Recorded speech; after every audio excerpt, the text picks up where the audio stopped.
हम्म।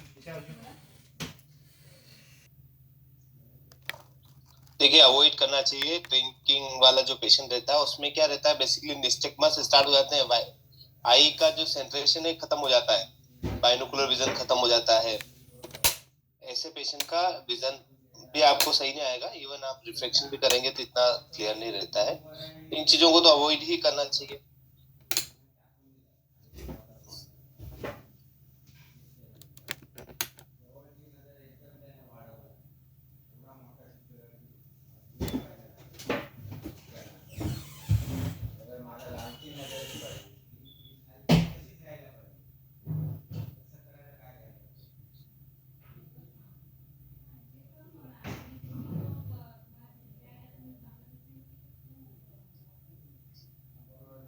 हम्म। बिल्कुल बिल्कुल पारस।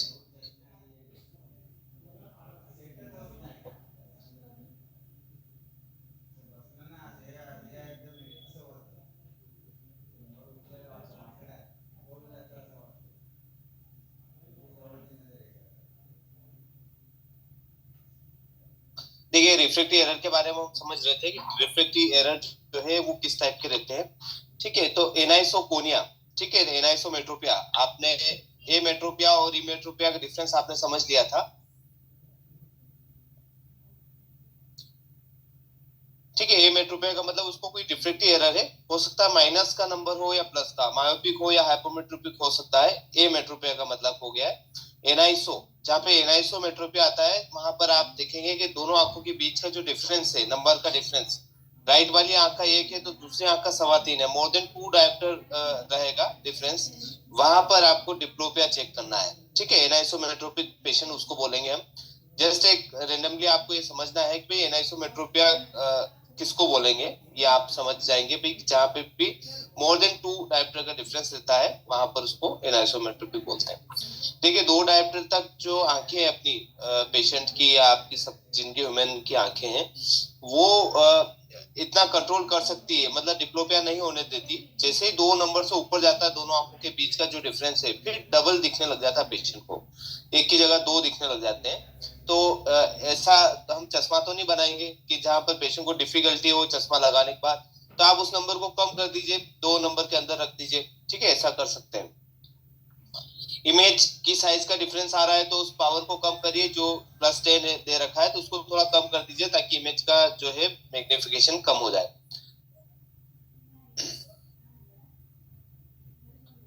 मायोपिया कल हमने बात की थी। ठीक है, तो ये बेसिकली पैरेलल रेज जो है इंफिनिटी से आ रही है, are focus in front of retina with accommodation being rest. जब एक्मोडेशन कुछ भी काम नहीं कर रहा है, वो रेस्ट है। ठीक है, डिस्टेंस में कोई एक्मोडेशन काम नहीं करता है। एक्मोडेशन मैंने आपको बताया कि जब भी हम पास में देखते हैं तब जो लेंस है वो थोड़ा सा थिकर हो जाता है, मोटा हो जाता है, अपने साइज को चेंज कर देता है और पास में हमें दिखने लग जाता है। इसको एक्मोडेशन बोलते हैं। तो ऐसा डिस्टेंस में एक्मोडेशन काम नहीं करता है, वो रेस्ट में ही रहता है। कब काम करता है? जब आपको कोई नंबर है, कोई चश्मे का नंबर है, जैसे कि 0.5 या 0.75 है प्लस का, ठीक है, या कोई माइनस का तो कुछ नंबर आ गया, तो आदमी के एक्मोडेट करके देखता है फिर। तो मायोपिया में आप देखेंगे,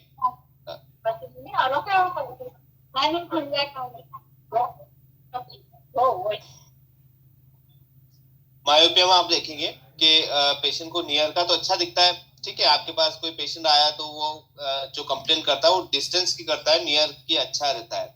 इवन 40 साल 45 साल का भी एज वाला जब पेशेंट आता है तब वो नियर की कंप्लेन नहीं करता है। आपको पता है कि इसको प्रेसबायोपिक करेक्शन लगना है, फिर भी वो बोलता है मुझे दूर में कम दिखता है, पास में तो अच्छा दिखता है। ठीक है, आप भी डाउट करेंगे कि मुझे इस पेशेंट को दूर का नंबर हो सकता है।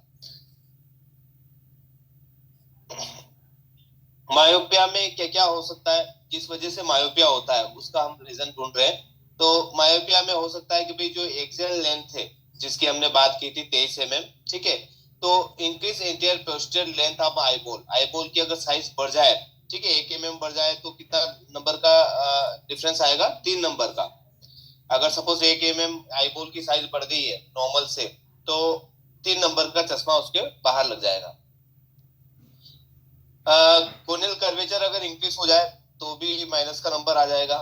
लेंस का भी कर्वेचर आप इसके साथ रखिए। कि अगर लेंस का कर्वेचर भी बढ़ गया तो भी मायोपिया होने का चांस रहेगा। रिफ्रैक्टिव इंडेक्स अगर बढ़ जाए, जिसको हम बोलते हैं न्यूक्लियर स्क्लेरोसिस, कई बार आप देखते होंगे कि 50-55 साल के बाद प्रेसबायोपिक करेक्शन नहीं लगता है और पेशेंट जो है पास का अच्छा देखने लग जाता है धीरे धीरे, ठीक है। उसका प्रेसबायोपिक करेक्शन हट जाता है और पास का उसको अच्छा दिखने लग जाता है। फर्स्ट टाइम आपके पास में आया तो उसको आपने +1 दिया, 45 में 1.5 दिया, 50 में 2 नंबर दिए, 55 में 2.5 नंबर दे दिए। फिर अगली बार आया, बोले कि सर मेरे को तो चश्मा सेट नहीं हो रहा है, पास का मुझे अच्छा दिखने लग गया, अब तो मैं न्यूज़पेपर पढ़ लेता हूँ। 60 में बोल रहे भाई बिना मेरे को चश्मे के ही अच्छा लगता है, चश्मा पहनने की कोई जरूरत नहीं है, पास की चीजें मुझे बहुत अच्छी दिखने लगती है, न्यूज़पेपर भी अच्छा दिखने लग गया, दूर भी ठीक दिख रहा है। तो ये स्थिति को क्या बोलते हैं हम, न्यूक्लियर स्क्लेरोसिस, ठीक है। और ये जो कंडीशन है न्यूक्लियर स्क्लेरोसिस जिसको हम बोल रहे हैं, ये कैटरेक्ट की जो है बिगनिंग है, ठीक है। कैटरेक्ट जो है स्टार्ट होने वाला है, उसको हम न्यूक्लियर स्क्लेरोसिस बोलते हैं, जिसकी ग्रेडिंग होती है, ठीक है। इसको NS1, NS2, NS3, NS4 ऐसे ग्रेडिंग से हम कैटरेक्ट को डिफाइन करते हैं। फिर यहाँ पर आप देखेंगे, अगर जो लेंस अपना क्रिस्टलाइन लेंस है, ठीक है, वो अपनी जगह से हटके नाके की तरफ शिफ्ट हो गया हो, प्यूपिल के वहां पर जो है प्लेसमेंट हो गया हो कभी भी, किसी वजह से, किसी एक्सीडेंट की वजह से, उसकी वजह से भी माइनस का नंबर आ जाता है। मायोपिया ड्यू टू एक्सेसिव एक्मोडेशन, अगर एक्मोडेशन ज्यादा यूज में हो रहा है, जैसे कि आप देखेंगे आजकल जो स्टडी चल रही है जिसमें रात दिन जो है रीडिंग कर रहे हैं बच्चे, तो उनके क्या रहता है कि एक्मोडेशन पूरा टाइम यूज हो रहा है और काफी ज्यादा यूज हो रहा है, ठीक है। नियर हम देख रहे हैं तब एक्मोडेशन ही हो रहा है, और आज मोबाइल देख रहे हैं हम तो मोबाइल की वजह से भी पास में एक्मोडेट करके हम देख रहे हैं। तो एक्मोडेशन का यूज रहता है ओनली नियर वर्क करने के लिए, और आजकल नियर जो है सबसे ज्यादा होने लग गया है, डिस्टेंस का काम कम हो गया है, नियर का काम ज्यादा हो गया है, तो उससे एक्सेसिव एक्मोडेशन स्टार्ट हो गया है, जिसकी वजह से भी मायोपिया हो जाता है। तो ये माइनस के नंबर जो आने का कारण है, ज्यादा पास में देखने की वजह से भी माइनस का नंबर आता है।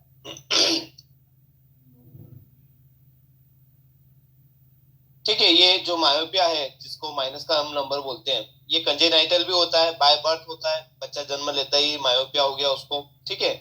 सिंपल डेवलपमेंटल मायोपिया भी होता है, और पैथोलॉजिकल या डिजेनरेटिव और एक्वायर्ड मायोपिया, ये 4 टाइप रहते हैं मायोपिया के, अगर अपन डिफाइन करते हैं तो।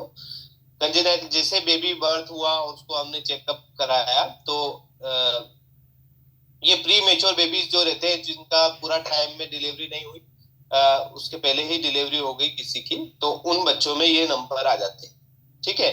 तो ये 8 से 10 डायप्टर तक का रहता है नॉर्मली हम देखेंगे, और स्क्विंट भी होने का चांस है, आंखें अंदर की तरफ जाना स्टार्ट हो जाती है, इसको कंजेनाइटल मायोपिया बोलते हैं। और ऐसे पेशेंट को आपको रेफर ही कर देना है, ठीक है, अपने यहाँ पर चेकअप में, क्योंकि उसमें डायलेट करके उसको साइक्लोप्लेजिया जो है आई ड्रॉप डालकर ही चेक किया जाता है, तो उसको आपको रेफर करना रहेगा थोड़े बड़े जो हॉस्पिटल है वहां पर। इधर देखेंगे सिंपल मायोपिया, ठीक है। ये स्कोलिंग मायोपिया या फिजियोलॉजिकल, जैसे शरीर बढ़ता जाता है धीरे धीरे नंबर भी बढ़ते रहते हैं, ठीक है। तो ये एज के हिसाब से चलता है।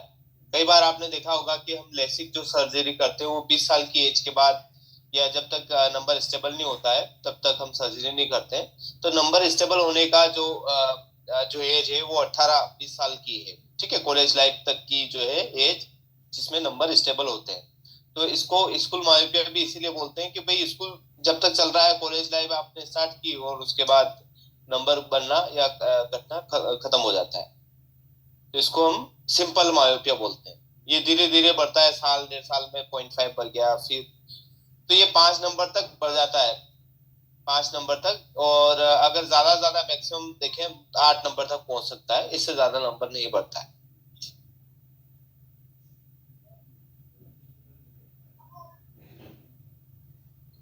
सर सिलेंडर, सर एक क्वेश्चन था सर, ये जो मायोपिया में जो सिंपल मायोपिया में नंबर बढ़ता है वो स्पेरिकल में बढ़ता है सर, सिलेंड्रिकल पावर में बढ़ता है?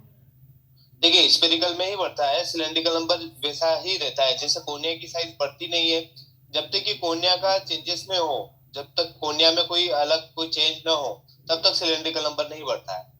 और सिलेंड्रिकल नंबर जब भी बढ़ता है तो उसमें कोर्निया में चेंजेस आना स्टार्ट हो जाते हैं, जैसे केरेटोकोनस कोई बीमारी हो गई है, ठीक है, केरेटोकोनस हो गया है, तो इस तरह की कोई बीमारी, कोई डिसीज है, उसमें जो है नंबर बढ़ने के चांसेस हो जाते हैं। Thank you sir. ठीक है।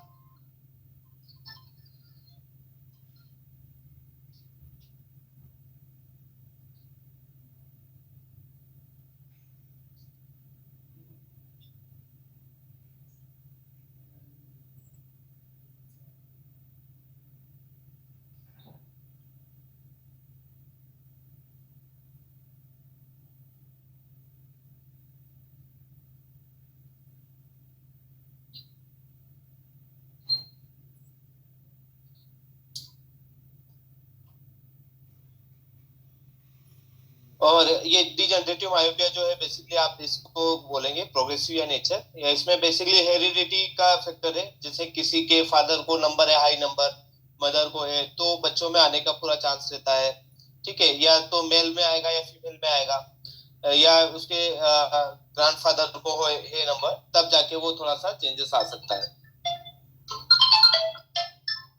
जैसे कि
पर्दे में रेटिना जो पार्ट है उसमें ज्यादा दिक्कत आती है, ठीक है, तो ये सब रेटिनल न्यू वेस्कुलराइजेशन भी होता है, ये दिक्कतें आती है जिनके भी हाई नंबर रहते हैं ना, तो उनको एक बार रेटिना चेकअप कराने का बोलना ही पड़ता है अपनों।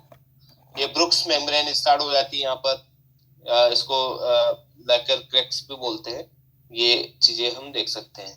सब रेटिनल हेमरेज, ठीक है, रेटिना के अंदर हेमरेज हो गया है, तो इस तरह का Recording in progress.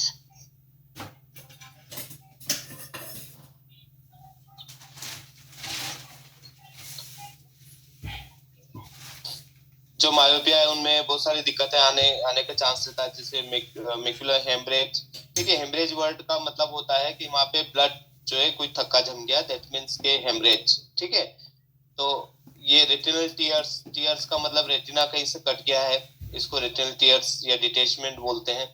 Vitreous haemorrhage, vitreous के अंदर कोई ब्लड का थक्का जम गया, कोरोइडल हेमरेज, ठीक है, ये सब कॉम्प्लिकेशन है आपके मायोपिया के। अच्छा, ये इनमें सिम्टम क्या है इनके मायोपिया के? डिस्टेंस जो है ब्लर विजन मिलेगा, आंखें छोटी करके देखने की कोशिश करेगा पेशेंट, एस्थेनोपिक सिम्टम रहेगा, नाइट ब्लाइंडनेस भी हो सकता है, पेशेंट बोलेगा भी मेरे को रात में कम दिखता है, दिन में अच्छा दिखता है। डाइवर्जेंट स्क्विंट भी हो सकता है, स्क्विंट जो है आंखें अंदर की तरफ उसकी डाइवर्ट रहेगी, ऐसा भी हो सकता है। डाइवर्जेंट का मतलब है बाहर की तरफ जाना, आंखें बाहर की तरफ ज्यादा जाएगी, और जब आंखें अंदर रहती है उसको इजोट्रोपिया बोलते हैं, बाहर की तरफ वाले को एक्सोट्रोपिया बोलते हैं। साइन क्या दिखेंगे अगर आप इसको स्लिट लैम्प के पास में या आपके टॉर्च एग्जामिनेशन से करेंगे तो उसमें साइन दिखाई देंगे। जैसे मैं ये पेशेंट की कंप्लेन है, अब आपको साइन, जैसे मैं अपन हिस्ट्री में बात कर रहे थे कि हिस्ट्री में साइन और सिम्टम दोनों मिलाकर आपका डायग्नोस बनता है। पेशेंट की कंप्लेन इस तरह की है तो साइन आपको दिखेंगे प्रोमिनेंट आईबॉल, आईबॉल की साइज बड़ी दिखाई देगी, कोर्निया की साइज लार्ज बड़ी दिखाई देने लग जाएगी, एंटर चेम्बर जो है डीप दिखेगा, ठीक है, एसी जो है उसको काफी अंदर डीप आपको जो आइरिस है वो काफी डीप अंदर की तरफ दिखाई देगी, इतने पास में करीब नहीं दिखाई देगी अगर टोर से देखेंगे। प्यूपिल भी बड़ी दिखाई देगी, प्यूपिल का साइज बड़ी और स्लगिश रिएक्शन दिखाई देगा, ठीक है, ये चीजें जो है आप मायोपिया वाले पेशेंट में साइन देख सकते हैं।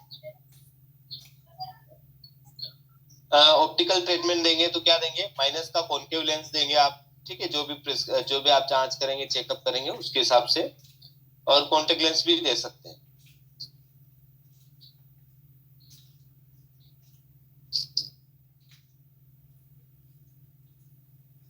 देखिए कोई भी नंबर अगर जैसे हाई नंबर है तो उसको पूरा नहीं दिया जाता है, उसको अंडर करेक्ट दिया जाता है, फिर 5-6 महीने बाद वापस पेशेंट को बुलाकर फिर आपको काउंसलिंग करना रहेगी, फिर 5 to 6 मंथ्स के बाद बुलाकर फिर उसका वापस आपको नंबर थोड़ा सा बढ़ाना रहेगा, एक बार चेक भी कर लीजिए, वो नंबर और बढ़ा दीजिए, ठीक है।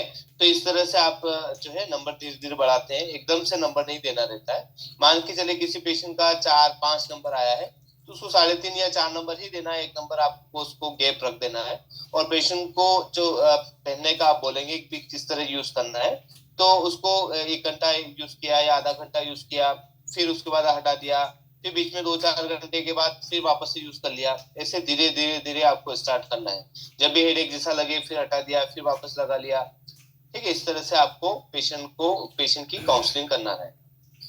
एनाइसोमेट्रोपिया जो है ग्रेटर देन 2.5 डायोप्टर का रहेगा तो वहां डबल दिखने लग जाएगा पेशेंट को, ठीक है, जहां पर एक नंबर है एक आंख में और दूसरी आंख में जो है 3.5 नंबर है, वहां पर आप देखेंगे कि पेशेंट एनाइसोमेट्रोपिक हो जाएगा। ओवर करेक्शन से हमें ध्यान रखना है कि पेशेंट को 1 नंबर आ रहा है तो एक ही नंबर दीजिए, सवा मत दीजिए उसको। माइनस का नंबर हमेशा जो है क्लियरिटी को बढ़ाता है, इसके फिर बाद में डिसएडवांटेज भी आ जाएंगे पेशेंट के अगर आपने नंबर डाल दिए। ये तो बच्चों की बात हुई थी, अगर एडल्ट लाइफ पे किसी की, और उसमें आप देखेंगे अगर वो पेशेंट जो है 30 साल के अंदर का है तो पूरा करेक्शन जो आ रहा है वो दे दीजिए, 1 नंबर जो भी आपका आ रहा है, 1.5, 2, 2.5 नंबर जो भी आ रहे हैं वो पूरा करेक्शन दे दीजिए। पर ग्रेटर देन 30 इयर्स का है, 30 साल से ऊपर है तो उसको अंडर करेक्ट दीजिए, थोड़ा सा कम नंबर दीजिए, क्योंकि 30-35 साल की एज के बाद जो है नियर में दिक्कत स्टार्ट हो जाती है पेशेंट को, तो उसको आपको थोड़ा सा नंबर कम देना है। 0.25 0.5 का आप अंडर करेक्शन दे सकते हैं ग्रेटर देन 30 इयर्स, 30 साल से ऊपर वाले पेशेंट।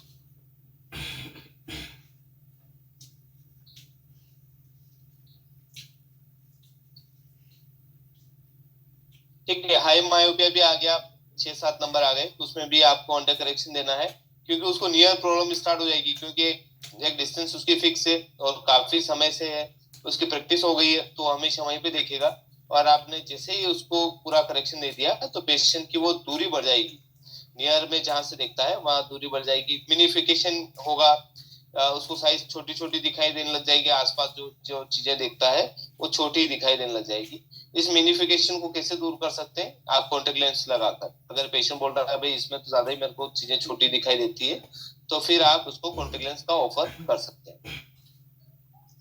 सर्जिकल ट्रीटमेंट में आप देखेंगे रेडियल केराटोमी कर सकते हैं, ठीक है, जिसको हम आरके बोलते हैं, लेजर कर सकते हैं, आजकल पीआरके, लेसिक, लेसेक, ठीक है, सी लेसिक, ई लेसिक, क्यू लेसिक, अलग अलग टाइप के फेमटो लेसिक, अलग अलग टाइप के लेसिक चलने लगते हैं, तो उसमें कोई भी आप करा सकते हैं। अब चलते हैं हम हाइपरमेट्रोपिया पे, कल हमने डिस्कशन किया था हाइपरमेट्रोपिया पे। हाँ 30 साल के अंदर वाले को पूरा करेक्शन दीजिए। पूरा का मतलब है कि जितना नंबर आ रहा है उतना दीजिए आप, ठीक है। और इसका एक रेड एंड ग्रीन जो है आपका ड्यूक्रोम टेस्ट, उसको भी एक बार आप कर लीजिएगा। मैं अभी रिफ्लेक्शन की जब क्लास आएगी उसमें और भी आपको रिफाइन करूंगा इसको, रिफ्लेक्शन को। अगर 30 साल के अंदर वाले को सबको पूरा करेक्शन दीजिए, 30 साल से ऊपर वाला है उसको थोड़ा सा अंडर करेक्शन दीजिए आप।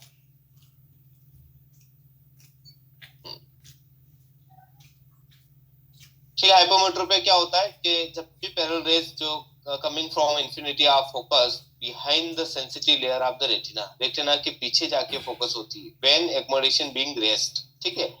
एक्मोडेशन जो है वो रेस्ट है, उसमें कोई भी एक्मोडेशन का कोई भी यूज नहीं है।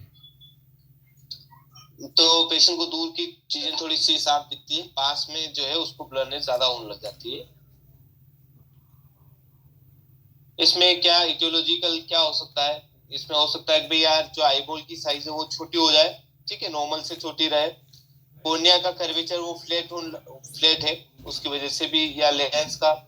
डायबिटिक पेशेंट है लंबे समय से, लॉन्ग टाइम से, उनको भी जो है प्लस का नंबर आता है, शुगर जिसको है लंबे समय से। या जो आपका अंदर क्रिस्टलाइन लेंस है वो किसी एक्सीडेंट की वजह से पीछे की तरफ थोड़ा सा चला गया, उसकी वजह से भी ये आ जाता है। या फिर बिना लेंस का ऑपरेशन किया है, कैटरेक्ट सर्जरी की, उसमें भी आपको प्लस का नंबर आ जाता है। ठीक है। हाइपोमेट्रोपिया इसमें भी सिंपल है, पैथोलॉजिकल है, फंक्शनल हाइपोमेट्रोपिया है। हमें जो हाइपोमेट्रोपिया देखना है वो आपको मैनिफेस्ट देखना है। मैनिफेस्ट क्या मतलब कि जो आपको दिख रहा है, ठीक है, आपको अंदर डीप नहीं जाना है जब तक कि पेशेंट को हेडेक नहीं हो रही है। तो मैनिफेस्ट हाइपोमेट्रोपिया कैसे बोलते हैं, जैसे कि आपने ऑटो रिफ्रैक्टोमीटर किया, उसके बाद फिर आपने फॉगिंग मेथड के, या फिर नॉर्मली आपने नंबर डाला, पेशेंट 6/6 हो गया है, आप 0.5 ऊपर देख लिया आपने, क्या भी ब्लर दिख रहा है, 0.5 नीचे करके देख लिया, कम करके देख लिया है, ठीक है। सपोज एक नंबर आ रहा है पेशेंट का, तो आपने 1.25 नंबर करके भी देख लिया, पौन नंबर भी करके देख लिया, उसको एक ही आ रहा है, दिस इज अ मैनिफेस्ट हाइपोमेट्रोपिया। अगर पेशेंट हेडेक की कंप्लेंट लेके आया है तो आप उसको फोगिंग मेथड से भी नंबर दे सकते हैं। ये दो मेथड आपके सबसे ज्यादा इंपॉर्टेंट है।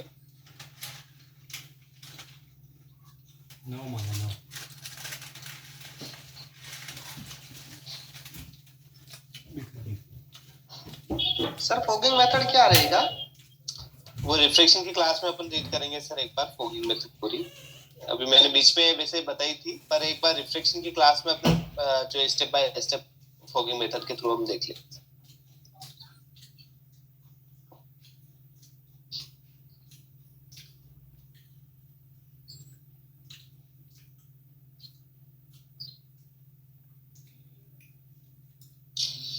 इसके सिम्टम क्या दिखेंगे हाइपोमेट्रोपिया के?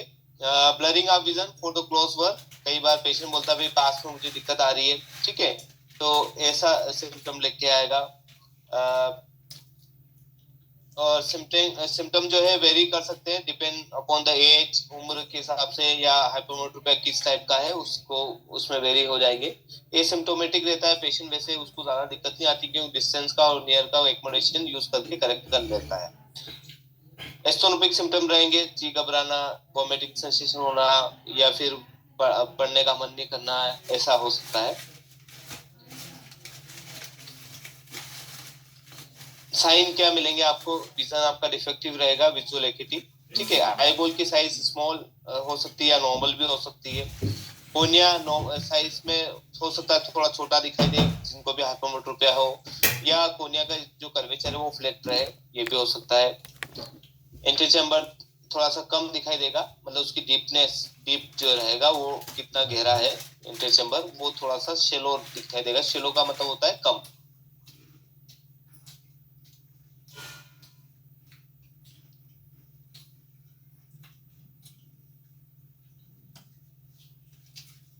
ट्रीटमेंट आप क्या करेंगे? वैसे अगर उस पेशेंट को एक्मोडेशन अच्छा है, उसको हेडेक की कोई कंप्लेन नहीं आ रही है, नॉर्मल है, तो ऐसे बच्चों का कोई ट्रीटमेंट करने की कोई जरूरत नहीं है।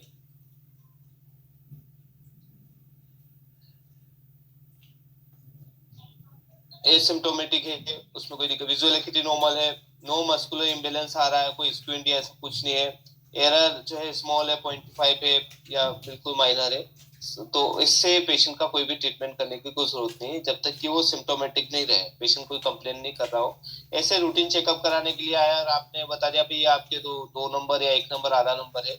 अगर उस पेशेंट को कोई दिक्कत नहीं आ रही, दिक्कत का मतलब आपकी विजुअल एक्यूटी एक्यूरेट है, आपने चेक किया है, विजुअल एक्यूटी में कोई डिफेक्टिव आ रहा है तो फिर आपको नंबर देना रहेगा। पेशेंट कोई एसिम्प्टोमेटिक नहीं होके उसको कोई सिम्टम्स आ रहे हैं तो फिर आपको देना है।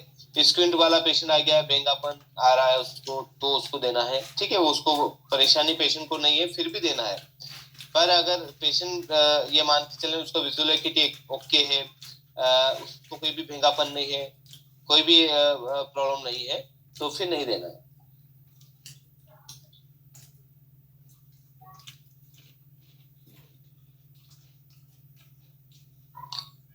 सर एक क्वेश्चन था सर, कर सकते? जी बोलिए सर।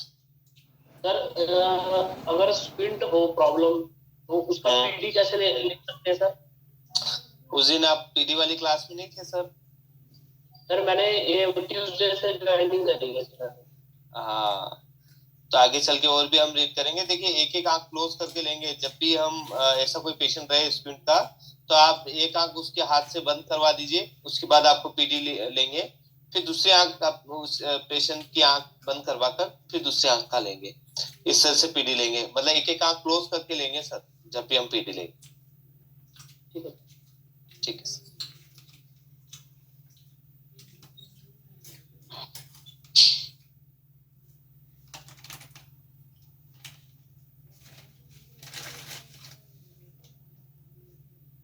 कॉन्टेक्ट लेंस दे सकते हैं, जिससे कॉन्टेक्ट लेंस का एडवांटेज क्या है, एक तो मैग्निफिकेशन मिनिफिकेशन कम हो जाता है, ठीक है। विजुअल फील्ड इंक्रीज हो जाता है। विजुअल फील्ड क्या होता है बेसिकली कि जैसे कि आप कोई ऑब्जेक्ट देख रहे हैं, ऑब्जेक्ट देखते हुए आसपास की जो इन्वायरमेंट फील कर रहे हैं आप, के मैं मोबाइल देख रहा हूँ, मोबाइल के पास में जो भी आसपास कोई भी चीजें चल रही है या कोई पर्सन चल रहा है आसपास, तो उनको भी आप फील कर रहे हैं, इसी को विजुअल फील्ड बोलते हैं, ठीक है। तो ये चश्मे में विजुअल फील्ड कम हो जाती है और कॉन्टेक्ट लेंस में बढ़ जाती है, ठीक है। तो कॉन्टेक्ट लेंस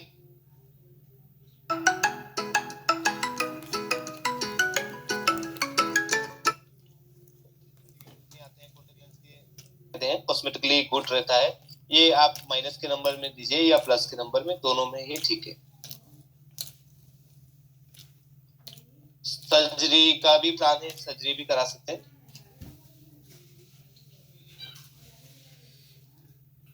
कॉन्टेक्ट लेंस में पावर दे सकते हैं, हाँ कॉन्टेक्ट लेंस पावर वाले ही आते हैं सर, बाकी कॉस्मेटिक तो बाद में चले हैं, पावर वाले ही कॉन्टेक्ट लेंस आते हैं, 1 नंबर 2 नंबर 3 नंबर आप कॉन्टेक्ट लेंस दे सकते हैं।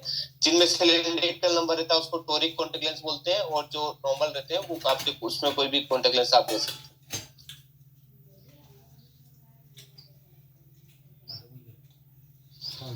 सर कॉन्टैक्ट लेंस के रिगार्डिंग एक क्वेश्चन पूछना था, जैसे अगर -75 के नीचे सिलेंड्रिकल है तो उस तरह के वो टॉरिक लेंसेज, मतलब उस तरह के कॉन्टैक्ट लेंस आते नहीं है, उनको स्फेरिकल नंबर ही दिया जाता है। तो जस्ट फॉर एन एग्जांपल मैं बताता हूँ, जैसे किसी का नंबर है -3 स्फेरिकल और माइनस आधा -0.5 सिलेंडर, तो उनको जो कॉन्टैक्ट लेंस मिलेगा वो -3 ही मिलेगा। राइट। मेरा क्वेश्चन ये है कि ऐसे में वैसे तो कभी किसी का कस्टमर ने कंप्लेन की नहीं है, तो विदाउट सिलेंडर आल्सो भी उनको ठीक दिखता है? हाँ ठीक दिखे। Basically sir 0.5 minus cylindrical number रहता है, और वो कोर्निया का जैसे सिलेंड्रिकल नंबर जो है कोर्निया के कर्वेचर की वजह से आ रहा है। तो अपन जैसे कॉन्टेक्ट लेंस नॉर्मल स्फेरिकल दे देते हैं, तो वो जो कर्वेचर जो बच जाता है उसको टीयर फिल्म फिल कर देती है, और वो जो 0.5 जो सिलेंड्रिकल नंबर अपना नहीं दिया गया है, वो टीयर फिल्म उस जगह को भरकर उस सिलेंड्रिकल नंबर की जो एब्सेंस है उसको प्रेजेंस में लेके आ जाती है। तो ओके है ना, हाँ टीयर फिल्म उसके कॉन्टेक्ट लेंस के अंदर फिल होके वो पूरा 0.5 सिलेंड्रिकल नंबर एब्जॉर्ब कर लेती है। एक तो ये हो गया। दूसरा ये कर सकते हैं हम कि उसका जो कर्वेचर है थोड़ा सा स्टिप दे दीजिए, कॉन्टेक्ट लेंस का जो कर्वेचर है थोड़ा सा ज्यादा फ्लैट मत रखिए, उसको थोड़ा स्टिप कर दीजिए। जैसे कि आपने 8.6 किसी को कर्वेचर दिया है कॉन्टेक्ट लेंस, तो उसको 8.4 दे दीजिए आप, तो उससे भी आप सिलेंड्रिकल नंबर कम कर सकते हैं। Okay right sir, thank you. Okay. Okay sir. Hello ji sir. Hello ji बोलिए सर। कॉन्टैक्ट अपन देते हैं तो जो स्पेक्ट्रल का जो नंबर रहता है जैसे सपोज -3 -4 तो कॉन्टैक्ट लिस्ट में भी सेम नंबर देते हैं कि उसका भी पावर चेंज करना पड़ता है? नहीं, पावर चेंज करेंगे ना सर, बेसिकली वर्टेक्स डिस्टेंस का जो है वो डिफरेंस आ जाएगा। आपका स्पेक्टिकल जो है 10 से 12 दूर लगता है कॉर्निया से, और कॉन्टेक्ट लेंस बिल्कुल उस कॉर्निया के ऊपर लग जाता है। तो उसका ये बीच का जो 10 से 12 का डिफरेंस आपको हमेशा लेना पड़ेगा। और जैसे 3.5 नंबर है, उससे ऊपर जितने भी नंबर रहते हैं उसमें आपको करेक्शन देना रहेगा। जैसे कि आपका मान के चले किसी का पेशेंट का 3.5-4 नंबर है, उसको 3.75 दे दीजिए। तो एक चार्ट आता है इसका, vertex distance correction in the contact lens. तो वो आप बोशन लॉम कंपनी है या फिर अदर कंपनी, आप गूगल पे भी सर्च करेंगे तो पूरा चार्ट मिल जाएगा आपको। ठीक है। हाँ, जैसे 5 नंबर है तो कितना नंबर हमें देना है, 4.5 नंबर देना है, 4.25 देना है, वो ऐसा करेक्शन वाला पूरा चार्ट आता है, वो यूज कर सकते हैं आप। Hello hello ji sir. जी जी मैम। सर जो भी कॉन्टेक्ट नंबर देते हैं स्फेरिकल में या सिलेंडर में 0.5 -0.5 कर देते हैं, ऐसा होता है? नहीं मैम, एक्चुअल में क्या रहता है कि जैसे 3-3.5 नंबर तक तो कोई इशू नहीं है, उसमें वर्टेक्स डिस्टेंस का कोई करेक्शन मत दीजिए। पर जैसे मोर देन 3.5 आता है तो वहाँ पे 0.25 का थोड़ा सा कम कर लीजिए। बाकी जितना हायर पावर रहेगा उतना फिर आपको कम करना पड़ेगा। तो इसका एक टाइम इसकी एक टेबल है। तो उस टेबल को हम डाउनलोड कर लेंगे, गूगल पे आप सर्च करेंगे या फिर आप बोशन लॉम chart correction contact lens correction ऐसा कुछ भी लिखेंगे तो वो पूरी टेबल आपके पास में आ जाएगी। तो उसमें जैसे 6 नंबर है तो 6 नंबर में आधा नंबर का करेक्शन नहीं कर सकते हम, उसमें 1 नंबर तक का करेक्शन होगा। उसको 5 नंबर देंगे, 6 नंबर का चश्मा है तो 5 नंबर का कॉन्टेक्ट लेंस देंगे। इसी तरह -1 लेस करना पड़ेगा सर उसमें कॉन्टेक्ट। जी मैम। और सर सिलेंड्रिकल पावर में जब स्फेरिकल ऊपर हो और सिलेंडर नीचे, जैसे 0.7 अभी किसी ने बताया था 0.7, तो 0.7 उसको कम करके देना पड़ेगा ना सिलेंड्रिकल में, एसएल टॉरिस में कॉन्टेक्ट? नहीं, सिलेंड्रिकल नंबर में इतना कोई ज्यादा चेंजेस नहीं करना रहेगा। अगर सिलेंड्रिकल नंबर जैसे किसी का है माइनस, जैसे कि 5 के साथ -2 सिलेंड्रिकल नंबर, ठीक है? Okay sir. हाँ जी।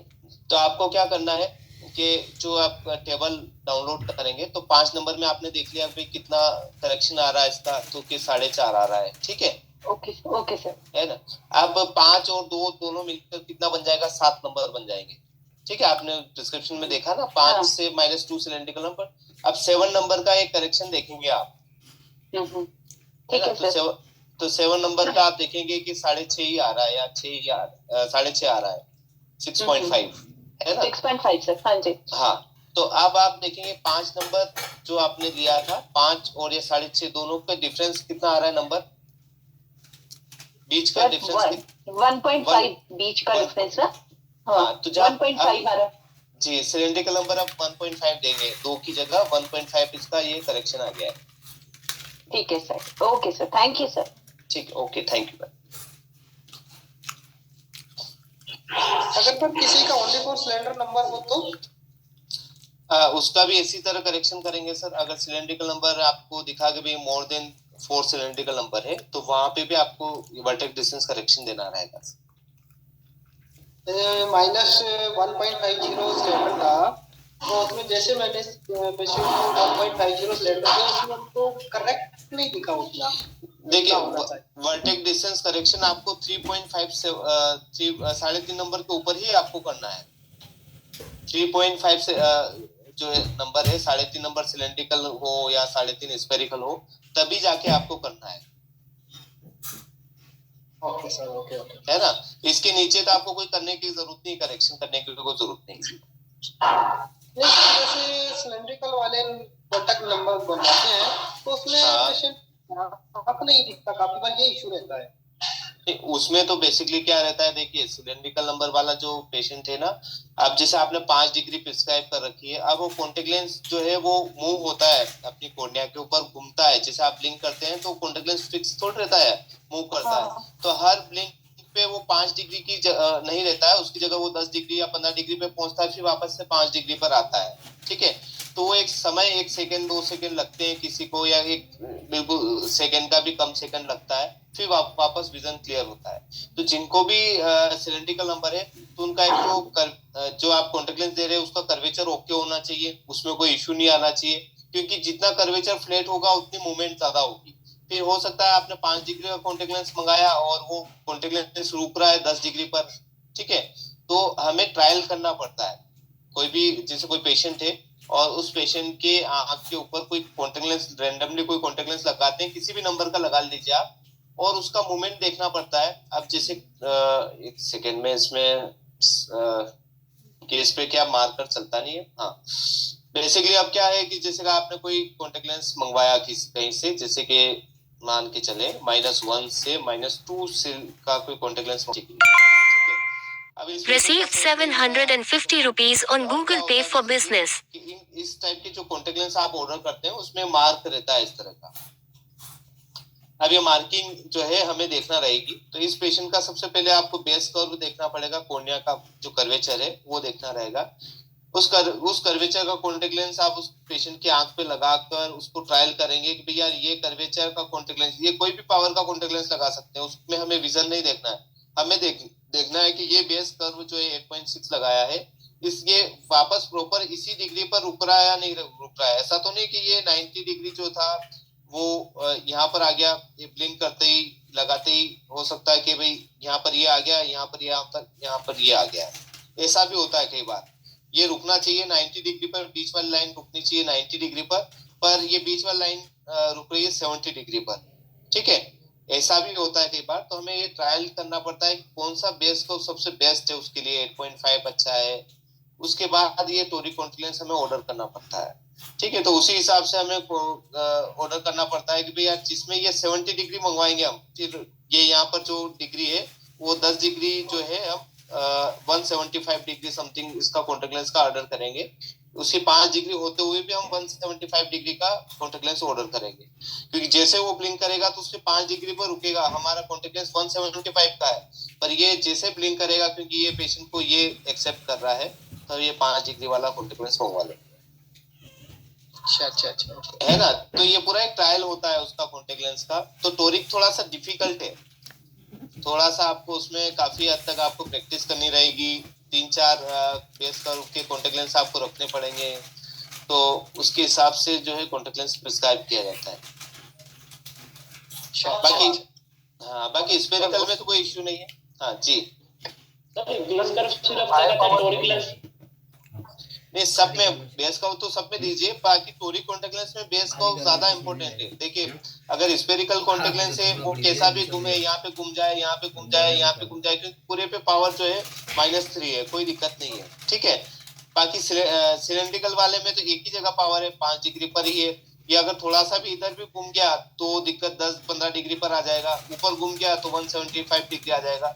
तो इसके लिए बेस कर्व ज्यादा इंपॉर्टेंट है। इसके लिए बेस कर्व अगर आप नॉर्मली भी देंगे तो भी कोई दिक्कत नहीं है। एक स्टैंडर्ड भी देंगे, जैसे स्टैंडर्ड 8.6 आता है, ये भी देंगे तो भी चल सकता है इसके लिए, पर इसके लिए नहीं चल पाएगा टोरिक वाले के लिए। अच्छा सर, एक ये बताइए मुझे कि जैसे मान लीजिए हमने कोई भी नंबर कॉन्टेक्ट लेंस का मंगवाया स्पेरिकल, तो उसको अपन कैसे जांच करेंगे कि ऑलरेडी यही नंबर है या कहीं पे मिस तो नहीं हो गया? उसका आप रिफ्लेक्शन करेंगे। ऐसा पेशेंट है, उसका कॉन्टेक्ट लेंस लगा कर फिर आप रिफ्लेक्शन कर सकते हैं, या इसके लिए एक लेंसोमीटर का अलग से एक टूल आता है, उसके ऊपर आप नंबर चेक कर सकते हैं। या आजकल लेंसोमीटर है, उसके अंदर ही आप देखेंगे कि भैया इसमें ग्लास के ऊपर नंबर देख रहे हैं या CL कॉन्टेक्ट लेंस का नंबर देखना है। तो ऐसे लेंसोमीटर के ऊपर भी आप जो है कॉन्टेक्ट लेंस का नंबर दे सकते हैं। तो ऐसे ऑप्शन है, उस ऑप्शन को क्लिक करना रहेगा, CL का नंबर देखना है या ग्लास का। तो ऐसे सेटिंग में जाकर आप CL कर देंगे लेंसोमीटर के अंदर, और फिर लेंसोमीटर उस वहां पर रखेंगे जहां पर कॉन्टेक्ट लेंस का जहां पे अपन नॉर्मल लेंस रखते हैं इस टाइप का, वहां कॉन्टेक्ट लेंस लगा देंगे। Hello ji sir, high power में भी कॉन्टेक्ट लेंस दे सकते हैं? हाई पावर 10-15 नंबर है। हाँ, उन्हीं के लिए कॉन्टेक्ट लेंस बने हैं सर। ये तो अपन 5-3-4 नंबर ऐसे दे रहे हैं। बाकी हाई पावर में तो कॉन्टेक्ट लेंस सबसे बेस्ट रहता है, उन्हीं को देना ही चाहिए आपको। है ना। बाकी उनको देखो प्रैक्टिस ज्यादा चाहिए क्योंकि उनका विजन वैसे ब्लर रहता है, तो उनको कॉन्टेक्ट लेंस की प्रैक्टिस उसको ज्यादा चाहिए कि भाई बिना मिरर के भी वो लगा सके, ऐसी प्रैक्टिस करना रहेगी उनको। Okay thank you. Okay thank you.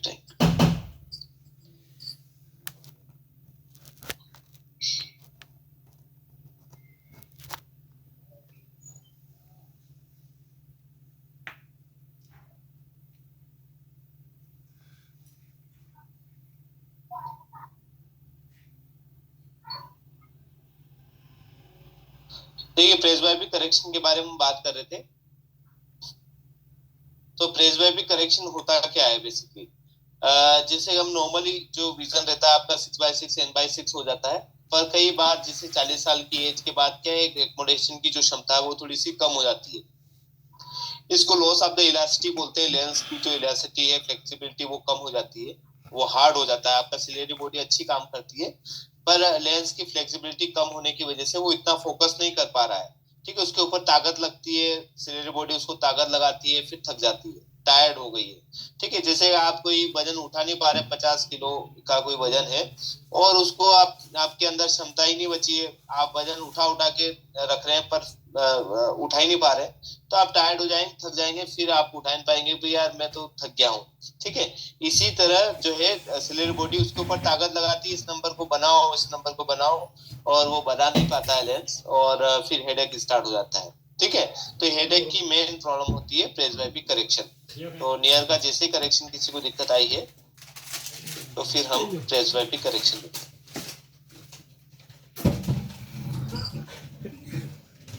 देखिए 10 साल की एज जब रहती है तब एकोमोडेशन इतना बढ़िया पावरफुल रहता है, वो 7 सेंटीमीटर पे आराम से फोकस कर सकता है, 7 सेंटीमीटर। ठीक है, 20 साल की एज में 10 सेंटीमीटर हो जाती है, 30 साल में 14, 40 में 20 और 50 साल में 40 सेंटीमीटर तक पेशेंट देखने की कोशिश करता है, वहां तक दिख जाता है उसको। तो ये एकोमोडेशन कम होता जा रहा है। 10 साल की एज में एकोमोडेशन अच्छा रहता है, 20 साल में थोड़ा कम हो गया, 30 में और कम हो गया, 40 में और कम हो गया, 50 में काफी कम हो गया। तो इसको नियर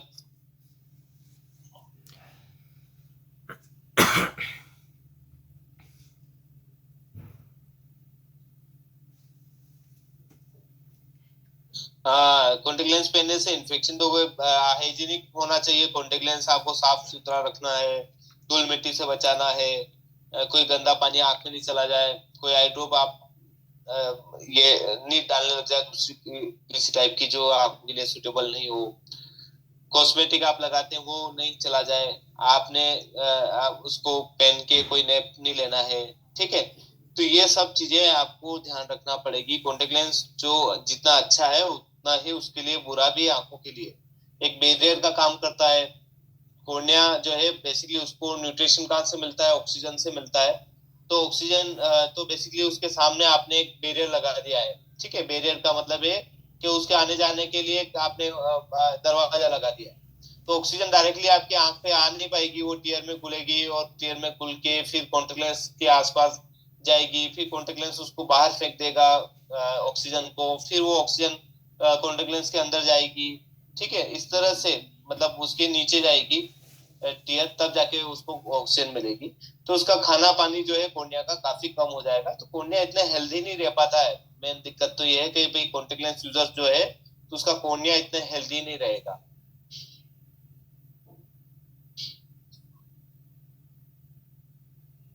देखिए सिम्टम क्या होते हैं भाई, नियर विजन जिनका भी प्रेसबाइबिक करेक्शन आता है उनका नियर विजन ब्लर हो जाता है, पेशेंट हेडेक की कंप्लेन करता है, पेशेंट टाइटनेस की कंप्लेन करता है, और उसका मेन सिम्टम ये रहेगा कि भाई मुझे रात में दिक्कत आती है देखने में, या जहाँ पे लाइट नहीं रहती है वहां पर मुझे ज्यादा दिक्कत आती है। करेक्शन जो है उसका कॉन्टेक्ट लेंस से सर्जरी है और स्पेक्टिकल है। ठीक है, ये 3 चीजें आप कर सकते हैं। कॉन्टेक्ट लेंस दिन में कितना टाइम पहनते हैं, देखिए कॉन्टेक्ट लेंस की जो क्वालिटी है वो अलग अलग टाइप की आती है, उसमें वाटर कंटेंट रहता है। ठीक है, तो अलग अलग डिजाइन के कॉन्टेक्ट लेंस आते हैं, तो उसमें हो सकता है कोई कॉन्टेक्ट लेंस जो है 4 घंटे तक का रहता है, कोई 6 घंटे, कोई 8 घंटे, HD के नाम से आता है, जो कि कॉन्टेक्ट लेंस अपना वॉशन लॉम्प का, वो 12 घंटे तक यूज कर सकते हैं। तो अलग अलग जो है उसके मटेरियल के ऊपर और उसमें वाटर कंटेंट कितना होता है, जैसे SL59 नाम लिखा है, तो इसमें 59% जो है वाटर चाहिए आंख से, 59% जो है कॉन्टेक्ट लेंस अपने शेप को मेंटेन करने के लिए पानी एक्वस ह्यूमर लेता है, तो वो 59% लेता है। तो अलग अलग, जैसे कि आपने ऑप्टिमा 38 है, उसको थोड़ा और लंबे समय तक यूज कर सकते हैं, 38% वाटर चाहिए उसको अपने आप को मेंटेन करने के लिए। तो अलग अलग डिजाइन किए गए हैं कॉन्टेक्ट लेंस। स्पेक्टिकल दे सकते हैं, ट्राइफोकल दे सकते हैं, जिसमें नियर और डिस्टेंस सेपरेट ग्लासेस दे सकते हैं, प्रोग्रेसिव दे सकते हैं, ये आपके पास में ऑप्शन मिल जाएंगे।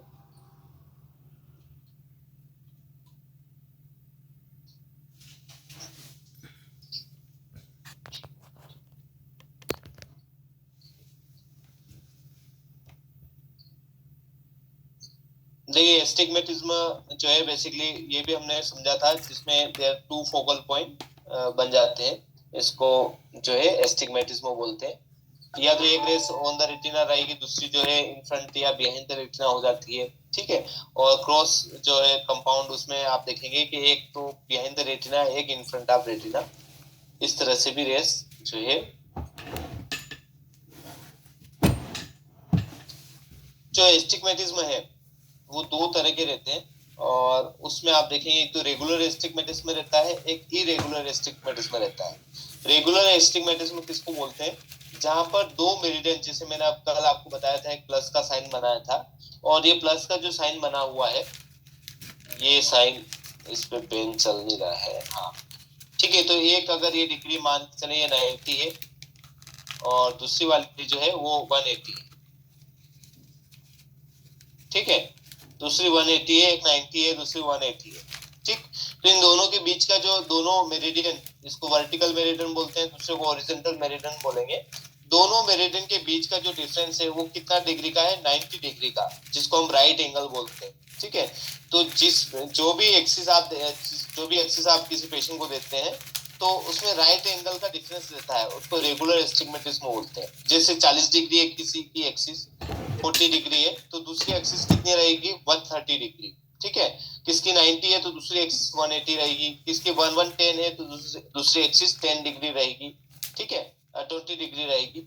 तो ये जो डिफरेंस आ रहा है 20 डिग्री का डिफरेंस, ठीक है, 90 डिग्री का जो डिफरेंस आ रहा है, इसको राइट एंगल बोलते हैं। ये रेगुलर एस्टिग्मेटिज्म है, इसमें कोई दिक्कत नहीं। इरेगुलर एस्टिग्मेटिज्म में क्या होता है कि भाई ये दोनों के बीच में जो डिफरेंस है वो लेस देन 90 डिग्री का रहता है, 90 डिग्री से कम का डिफरेंस आता है, उसको इरेगुलर एस्टिग्मेटिज्म बोलते हैं।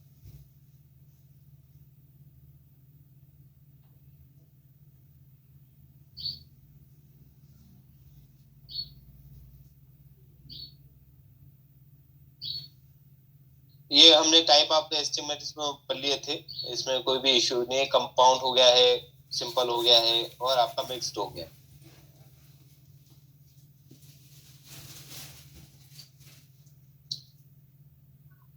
एस्टिग्मेटिज्म जो मेन आने का जो है वो कॉर्निया की वजह से होता है। एब्नॉर्मलिटी आपका कॉर्नियल कर्वेचर, स्क्रेच आ गया है, कॉर्निया का जो है डेवलपमेंट ज्यादा हो गया है, कर्वेचर ज्यादा बढ़ गया एकदम से, किसी वजह से, आंख के प्रेशर की वजह से, ठीक है।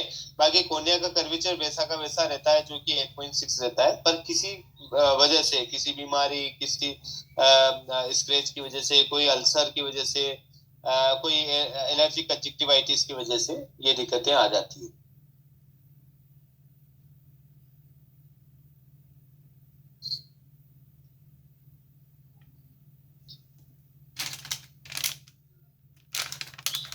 तो लेंटिकुलर भी हो सकता है भाई, आपके जो लेंस के अंदर भी कोई चेंजेस आ जाए, उसकी वजह से भी ये दिक्कतें आ सकती है, कर्वेचर आ सकता है, ठीक है। लेंस जो है वो थोड़ा टिल्ट हो गया है, अंदर टिल्ट होने की वजह से भी कर्वेचर आ सकता है, ठीक। रेटिना के अंदर जो मैक्युला है उसका जो एलिमेंट्स है वो ऑब्लिक प्लेसमेंट हो गए, उसकी वजह से भी एस्टिग्मेटिज्म आता है। पर 80% जो है एस्टिग्मेटिज्म आपके कॉर्निया की वजह से आता है। ब्लरिंग ऑफ विजन की कंप्लेन करते हैं कई बार पेशेंट बोलता है मेरे को हेड टिल्ट करके देखने में देखता हूं तो क्लियर दिखता है, आंखें थोड़ी छोटी करते हैं, छोटी छोटी आंखें कर रहे हैं, तब उस पेशेंट को क्लियर दिख रहा है, ये भी उसको सिम्टम आपको दिखाई देंगे। देखिए केरोटोमेट्री जो मैं आपको बता रहा था, ये कोर्नियल कर्वेचर देखने के लिए किया जाता है। टोपोग्राफी यूज कर सकते हैं, एस्टिग्मेटिज्म फैन टेस्ट यूज कर सकते हैं, जेसीसी जैक्सन क्रॉस सिलेंडर, इसके बारे में हम रीड करेंगे जब अपनी रिफ्रैक्शन क्लास रहेगी। एस्टिग्मेटिज्म फैन टेस्ट भी रीड करेंगे जब अब रिफ्रैक्शन का टॉपिक रहेगा। ठीक है, तो ये इस तरह से हम इन्वेस्टिगेट कर सकते हैं कि भैया आपका जो सिलेंड्रिकल नंबर है वो वाकई में उतना ही आ रहा है जैसे 1.5 सिलेंड्रिकल नंबर आ रहा है, तो हम इसको केरोटोमीटर पे भी चेक कर सकते हैं कि वाकई में इसमें 1.5 सिलेंड्रिकल का ही डिफरेंस है या नहीं है। जैसे मैंने आपको कल बताया था, एक प्लस का साइन बनाया, उसमें ऊपर की तरफ 1 नंबर लिखा, नीचे की तरफ 2 नंबर लिखा, तो दोनों के बीच का जो डिफरेंस आया वो कितना आता है, 1 सिलेंड्रिकल का। इसी तरह केरोटोमीटर में भी ऐसी तरह का पावर आता है। 44 डायोप्टर आया केरोटोमीटर में और दूसरा आया 45, तो 44 और 45 दोनों के बीच का जो डिफरेंस 1 आया, तो आपका एक और इस पेरोटोमीटर का एक, दोनों एक ही मिलता है। दैट मींस के ओके भाई, एक सिलेंड्रिकल नंबर आ रहा है। या टोपोग्राफी करवा लीजिए, वहां पे भी आपको सिलेंड्रिकल नंबर मिल जाएगा। एस्टिग्मेटिस फैन और Jackson cross cylinder subjective test है, इसमें पेशेंट से आपको पूछना पड़ेगा किसमें अच्छा दिख रहा है, उसके थ्रू भी आप इन्वेस्टिगेट कर सकते हैं।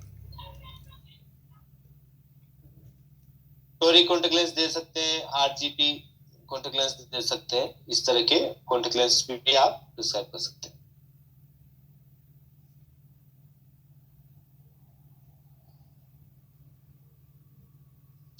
देखिए जब भी एस्टिग्मेटिज्म आता है, जैसे मैंने आपको प्लस का बोला था कि प्लस में अगर रिक्वायरमेंट, अगर पेशेंट को एसिम्प्टोमेटिक है, उसको कोई दिक्कत नहीं है तो नहीं दे, कोई दिक्कत नहीं है।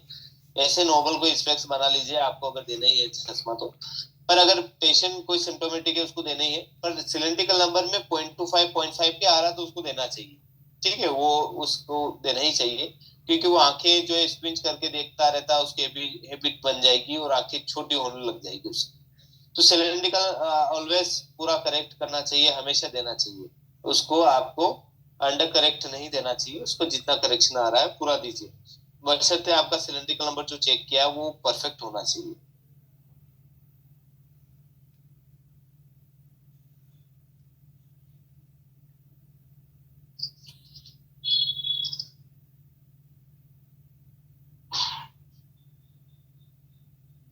ओब्लिक या मिक्स टाइप के या हाई एस्टिग्मेटिज्म जो रहते हैं उनको कॉन्टैक्ट लेंस से ही क्लियर करना चाहिए। देखिए जैसे हाई एस्टिग्मेटिज्म आ गया है, मान के चले किसी पेशेंट को -6 सिलेंड्रिकल नंबर है, तो उसको अब सिलेंड्रिकल नंबर नहीं देंगे। आजकल जो लेंस आ रहे हैं वो आरजीपी आ रहे हैं, जिसको रिजिड गैस परमेबल बोलते हैं। ठीक है, जैसे अभी सर का एक मैसेज क्वेश्चन आया था, भैया 0.5 सिलेंड्रिकल नंबर है, -3 से -0.5, तो उसका 0.5 का हम क्या करेंगे। तो मैंने आपको बताया था कि टीयर जो है वो जगह भर देती है, और टीयर जो है वो सिलेंड्रिकल की तरह काम करती है, और वो सिलेंड्रिकल नंबर खत्म हो जाता है। इसी तरह आरजीपी भी इसी टाइप का कॉन्टैक्ट लेंस रहता है। उसमें क्या रहता है कि आपने कॉन्टैक्ट लेंस कर्वेचर आपको चेक करना है, कर्वेचर आपने चेक कर लिया और वो कॉन्टैक्ट लेंस फिट कर दिया, उसमें पावर का कोई रोल नहीं होता है। ठीक है, और वो आपने उस कर्वेचर के हिसाब से फिट कर दिया तो वो 6 सिलेंड्रिकल नंबर खत्म हो जाते हैं।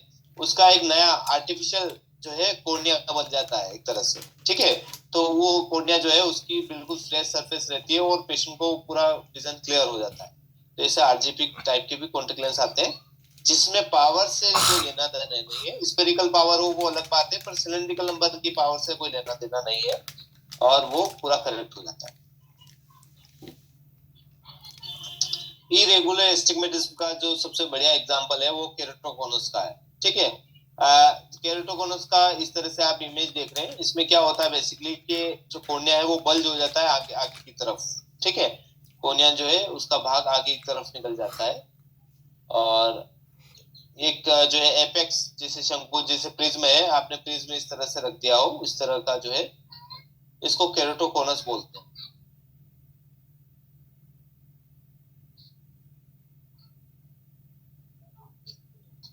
हेलो इसमें जी मैम, सर, इसके सिम्टम क्या होते हैं केराटोकोनस के? देखिए सिलेंड्रिकल नंबर बार बार बढ़ना, जैसे आज पेशेंट आया, एक था सिलेंड्रिकल नंबर, 2-4 साल के बाद आया तो 3-4 सिलेंड्रिकल नंबर हो गए, बढ़ते जा रहे हैं, उम्र के हिसाब से बढ़ते जा रहे हैं, तो ये केराटोकोनस के साइन। दूसरा साइन ये है कि आप इसकी टिप देखेंगे कोर्निया की साइड से तो ये बल्ज होने लग जाती है बाहर की तरफ, आपको एक नॉर्मल नहीं लगती है, नॉर्मल जैसा जो कर्वेचर रहना चाहिए वैसा नहीं दिखता है।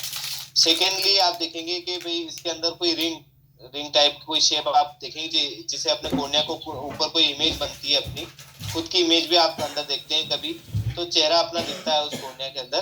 तो ऐसा ही कोई आप उसके सामने कोई इमेज लेके आएंगे, कोई भी आप ऐसी कोई इमेज देखेंगे जो कि जिसे प्लेसिडो डिस्क नाम से इमेज आती है, वो इमेज भी देखते हैं तो वो उसके जो रिंग्स बने रहते हैं वो काफी उबड़ खाबड़ बने रहते हैं, उनको भी आप चेक कर सकते हैं। तो मेनली आपको देखना है तो एक तो बल्ज हो रहा है कोर्निया, बाहर की तरफ जा रहा है, एपेक्स की तरह बन रहा है, एक तो ये है चेक करने का। अच्छा, पेशेंट को क्या क्या दिक्कतें ये आएगी पेशेंट को, एक तो ब्लर हो जाएगा विजन, और उसको नाइट ड्राइविंग में दिक्कतें आने लग जाएगी, रात में गाड़ी चलाने में चकाचौंध ज्यादा दिखाई देगी उस पेशेंट को। पेशेंट जो है उसको पूरी पलक पूरी बंद करने में दिक्कतें आने लग जाएगी, ये पेशेंट की प्रॉब्लम स्टार्ट हो जाएगी। ठीक है, thank you sir. Thank you ma'am.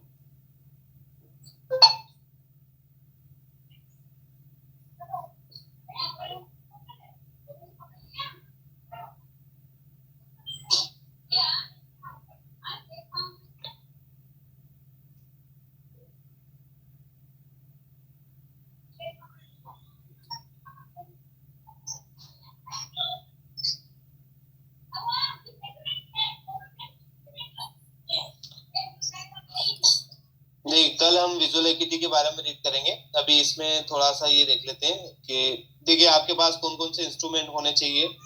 जैसे कि ये यहाँ पर आप देखिए, कोई भी क्लिनिक आप सेट कर रहे हैं तो आपके पास में क्लिनिकल इक्विपमेंट क्या क्या होने चाहिए, जैसे ट्रायल फ्रेम होना चाहिए स्टैंडर्ड जो है, और उसके साथ ऑक्लूलर और ये सभी चीजें आती है। स्टिक रेटिनोस्कोप होना चाहिए, स्नेलेंस विजन ड्रम होना चाहिए, नियर विजन चार्ट होना चाहिए, एआर सबसे बेस्ट। एक्सेसरी लेंसेज जैसे ऑक्लूडर, आंख बंद करने के लिए उसको हम ऑक्लूडर बोलते हैं। पिन होल होना चाहिए, और पिन होल का साइज रहता है 1.2 mm। ठीक है, पिन होल से हम क्या देखते हैं कि कितना और विजन इंप्रूव हो सकता है, एक टारगेट मिल जाएगा आपको। जैसे किसी पेशेंट का विजन 6/12 है, आपने पिन होल लगाकर आपको चेक करना है कि कितना इंप्रूवमेंट और हो सकता है। ठीक है, तो इस पेशेंट को भी रिफ्रैक्टिव एरर है या नहीं है वो चेक करना है, तो आपको पिन होल लगाना रहेगा, जिसको पिन होल डिस्क बोलते हैं। JCC Jackson cross cylinder, Maddox rod, stenopeic slit, red and green and prism, ये सभी आपके पास होना चाहिए। प्रिज्म की कोई जरूरत नहीं है स्पिन चेकअप करने के लिए। पीडी होना चाहिए, पीडी रूलर बोलते हैं, RF ruler, colour vision chart, और ड्रॉप तो कोई यूज नहीं है, लेंसोमीटर यूज कर सकते हैं। ठीक है, इस तरह का जो है ट्रायल सेट ले लीजिए आप, जिसके अंदर आपके पास में ये सभी चीजें आ जाए। ठीक है, ऑक्लूलर जो है आई ओपेक करने के लिए आपको यूज में आ जाएगी। पिन होल जो है, आप जब भी कोई पेशेंट लेस देन 6/6 हो तो पिन होल लगाकर कितना और इम्प्रूवमेंट होगा वो चेक कर सकते हैं।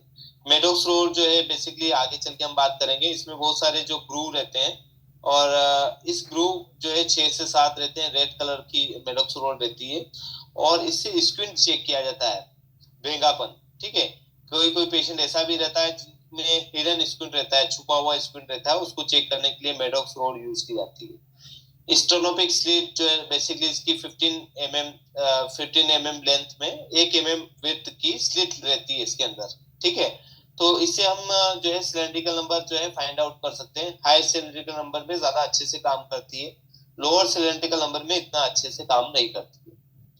रेड एंड ग्रीन फिल्टर ले सकते हैं हम। ठीक है, red and green filter basically diplopia जैसे हम चेक करते हैं उसके लिए रेड एंड ग्रीन फिल्टर चाहिए। जेसीसी जो है सबसे ज्यादा इम्पोर्टेंट और अच्छा जो है इंस्ट्रूमेंट है, पर इसमें पेशेंट जो है थोड़ा सा एजुकेटेड होना चाहिए, जिसके ऊपर भी आप जेसीसी करेंगे तभी वो समझ में आ पाएगा उसको।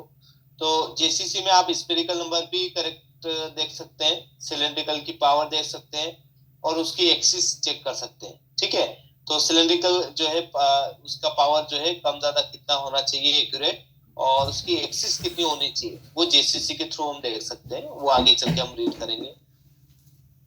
ट्रायल फ्रेम होना चाहिए, ठीक है, ट्रायल फ्रेम में जिसमें स्फेरिकल सिलेंड्रिकल नंबर और अदर एसेसरीज आराम से या प्रेसक्राइब करेक्शन के साथ लगा सके, ऐसा होना चाहिए। ऑटो रिफ्लेक्टोमीटर आपके पास है ही है, उसमें कोई इश्यू नहीं है।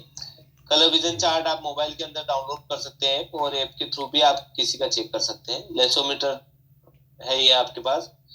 पीडी रूलर यूज कर सकते हैं और आरएफ रूल भी यूज कर सकते हैं, एक्मोडेशन और कन्वर्जेंस चेक करने के लिए रहता है। पीडी रूलर ओके है आपके लिए।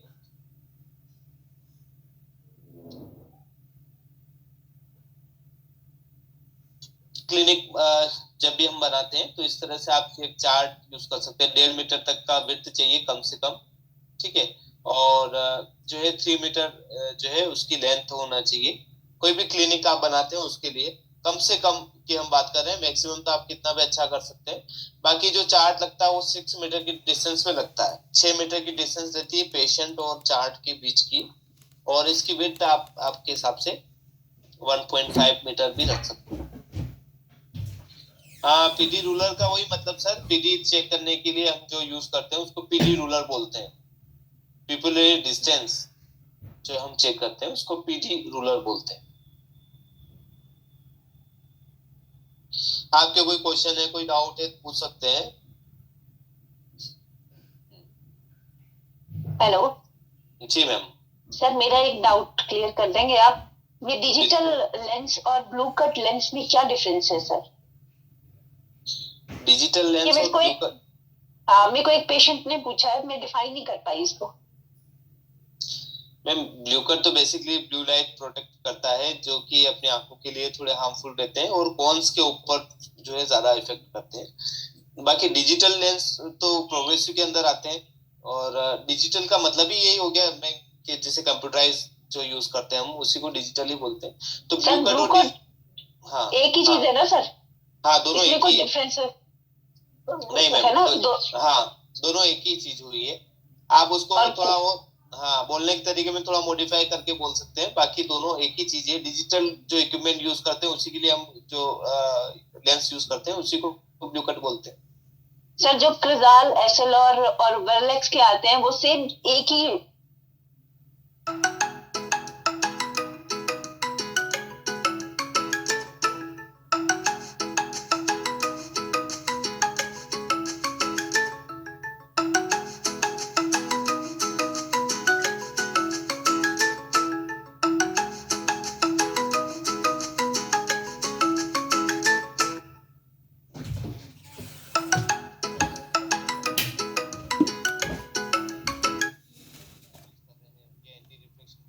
यूज कर रहे हैं या पोलराइज यूज कर रहे हैं, ये सब वाला कोटिंग आ गई। तो स्टैंडर्ड और डिजिटल जो है प्रोग्रेसिव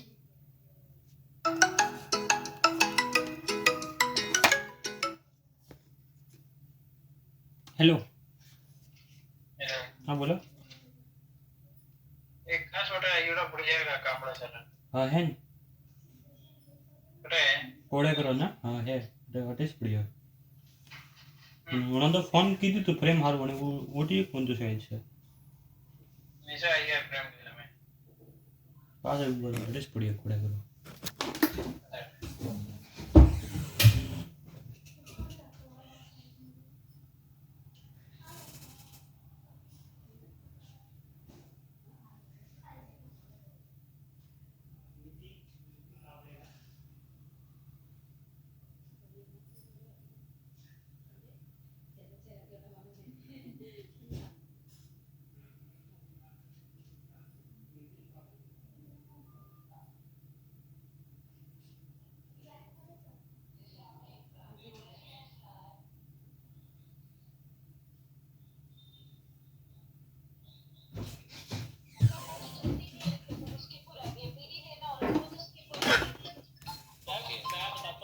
सर एक मिनट बताया तो उसके ऊपर कैसे चलेगी? जी बोलिए बोलिए। मैम क्या कहते हैं, आप फिटिंग खुद करते हैं? हाँ, मैं फिटिंग खुद करती हूँ सर। तो मैम आप ना उसके अंदर फूंक मार के ना उसके ऊपर ना क्या कहते हैं अपना इंप्रेशन आ जाता है उसके ऊपर, क्या कहते हैं परमानेंट मार्कर का। सर तो क्रिजाल लेंसेज में तो आता नहीं आ जाता है, आपको मारना पड़ेगा ना उसके साथ। उसके बाद एयर देनी पड़ेगी आपको, मुंह से एयर देनी पड़ेगी, फूंक मार के उसके ऊपर वो करनी पड़ेगी मार। अच्छा, फूंक मार के फिर मार्किंग करनी पड़ेगी। हाँ, फूंक मार के ना ऐसे मार्किंग करनी पड़ेगी, तो क्या कहते हैं वो उसका इम्प्रेशन आ जाए। ठीक है सर, ठीक है, थैंक यू सर। या फिर आप पेपर कास्टेल का भी मार्कर यूज कर सकते हो, और बाकी एक लेक्चर का कुछ आता ही है मार्कर। ठीक है sir, okay okay, thank you. और किसी का कोई क्वेश्चन है? Thank you sir. Thank you ma'am, thank you.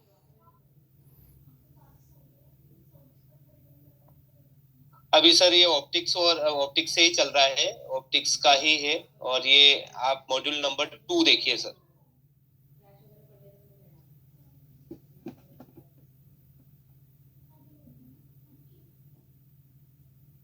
जिसमें विजुअल एक्टिविटी वाला जो है वो आप मॉड्यूल ओपन करिए, उसमें आपको समझ में आ जाएगा।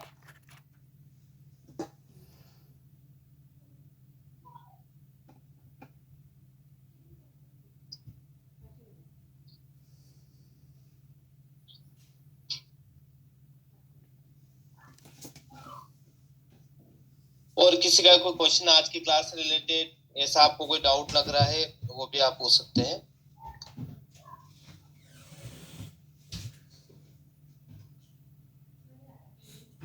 हेलो जी मैम। हेलो सर, मेरा एक और डाउट है जी।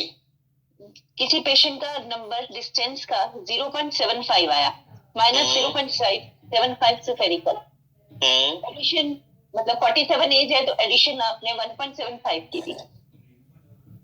1.75 की, पर सर वो डिस्टेंस का नहीं लगाना चाहता, वो नियर का ही लगाना चाहता है, और 1.75 उसको ज्यादा हो जाएगा, फर्स्ट टाइम लगा रहा है, तो उसको क्या नंबर देंगे नजदीक का? नहीं, तो अभी तो अगर नियर का ही लगाना है तो आप यहाँ पर ऐसे करिए ना, इसको +1 ही देना रहेगा फिर आपको। +1 से सर अकोमोडेट हो जाएगी, फोकसिंग हो जाएगी इसकी? नहीं, जैसे 47 एज है। हाँ, 47 एज है, तो हम अगर नियर का अगर करेक्शन निकालते हैं तो इतना ही नंबर बनेगा। जैसे कि उसको फिर कंप्यूटर में नहीं दिख रहा, इससे ना वो दिक्कत हो रही है। वो कंप्यूटर भी देखना चाहता है, एक ही लेंस से डिस्टेंस का और नियर का दोनों काम करना चाहता है, तो फिर आप नियर का नंबर कैसे दूंगी मैं उसको, वो समझ में नहीं आ रहा है। नहीं, जैसे कि मान के चलेंगे अभी ये 0.75 आ गया है, और ये एडिशन जो आपने दिया है 1.75 है। अगर इसका ओनली नियर करेक्शन भी निकलता है तो हम फर्स्टली तो इसको +1 ही देंगे, ठीक है। +1 डायोप्टर निकलेगा इसका। अगर दो चश्मे अलग अलग बनाना चाहता है आदमी, तो आप देखेंगे एक तो आपने माइनस 0.75 का बना दिया जो दूर यूज करेगा, और एक +1 बनाएंगे आप नियर के लिए। सर इससे तो वो क्लियर ही नहीं हो रहा है उसको, नियर विजन का। नहीं, क्लियर होगा ना, आप +1 दीजिए, क्योंकि देखिए माइनस 0.75 ऑलरेडी उसके आंख में है, ठीक है। अब हमें कितना और नंबर देना है कि उसका पेशेंट का जो है नियर करेक्शन और अच्छा हो जाए, तो +1 देंगे। अगर किसी पेशेंट का नियर करेक्शन आप बनाएंगे तो इसी तरह तो बनेगा। अगर सपोज मान के चलो ये तो माइनस का पावर है, आप यहाँ पे प्लस का कर दीजिए। प्लस का करेंगे तो उसका नियर का कितना बनाएंगे आप? अब यहाँ पर बनाएंगे आप 2.25 2.5 बनेगा सर, है ना। तो 2.5 बना रहे हैं। इसी तरह अगर ये माइनस का नंबर हो गया है तो अब तो यहाँ पे 1 ही बनेगा इसमें। अगर यहाँ हमने माइनस कर दिया है तो आप यहाँ पे यहाँ पर इसको माइनस करना पड़ेगा, यहाँ से इसमें 0.75 हटाना पड़ेगा यहाँ पर। तो यहाँ जैसे हटाएंगे तो +1 आ जाएगा। इस +1 में पेशेंट वो देख लेगा आपका, उसमें कोई इश्यू नहीं आएगा। अगर इसको अगर कंप्यूटर भी देखना है तो आपको उसको और 0.75 दीजिए, इसको +0.75 भी दीजिए। नियर का सर? नियर का क्योंकि ऑलरेडी उसकी आंख में 0.75। देखिए मायोपिया में क्या होता है कि पास की चीजें अच्छी दिखती है, मायोपिया में पास की चीजें अच्छी दिखती है, ठीक है। तो अगर उसमें 0.75 किसी पेशेंट को है तो एक तो ये हो गया है, और एक पेशेंट को कुछ भी नंबर नहीं है, ठीक है। तो ये है ना, ये 40 साल की एज के ही मान के चले दोनों पेशेंट।